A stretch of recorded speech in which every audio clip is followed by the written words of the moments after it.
Welcome to CM today. నేను మీ Madhu. మేఘాలయలో honeymoon murder జరిగిన తర్వాత దేశంలో వరుసగా భార్యలు భర్తలను హత్య చేస్తున్న ఘటనలు వరుసగా చోటు చేసుకుంటున్నాయి. ఇక తాజాగా తెలంగాణలోని యాదాద్రి జిల్లాలోనూ భార్య భర్తను కారుతో తొక్కించి చంపేసిన ఘటన ఇప్పుడు కలకలం సృష్టిస్తుంది. ఈ కేసులో సోదరుడు తన సన్నిహితుడు నిందితులను పోలీసులు అని తెలిపారు. అయితే ఇక అర్ధరాత్రి యాదాద్రి భువనగిరి జిల్లా మోటుకొండూరు మండలం కాటేపల్లి గ్రామంలో కారు ప్రమాదంలో ఆత్మకూరు మండలం పల్లెర్ల గ్రామానికి చెందినటువంటి వస్తుపుల స్వామి మరణించడం జరిగింది. నిజానికి ఇది ప్రమాదం కాదని పోలీసులు గుర్తించారు. ఇక పోలీసుల విచారణలో భార్య హత్యకు ప్లాన్ చేసిందని పోలీసులు ఇక విస్తుపోయే నిజాలను బయటపెట్టారు.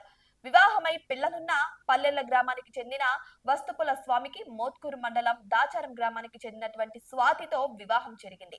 వీరికి ఇద్దరు కుమార్తెలు, ఒక కుమారుడు కూడా ఉన్నారు.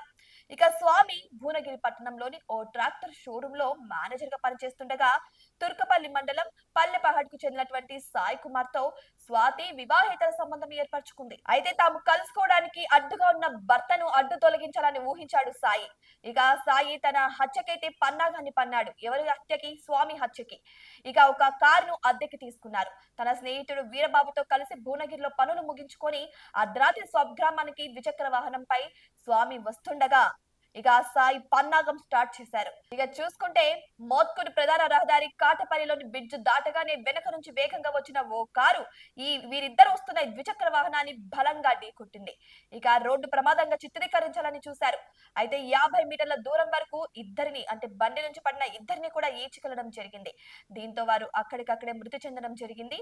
ఇక చూసుకుంటే వీరబాబుకైతే తీవ్ర గాయాలయ్యాయి, కానీ స్వామి మాత్రం స్పాట్ లోనే చనిపోయారు. ఇక గమనించిన స్థానికులైతే పోలీసులకు సమాచారం ఇచ్చారు.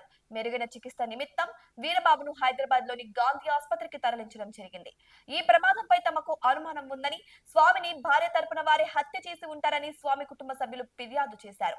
దీంతో పోలీసులు స్వామి భార్య స్వాతి, బావమర్ది మహేష్ ను అదుపులోకి తీసుకొని విచారించగా అసలు విషయం బయటపడింది.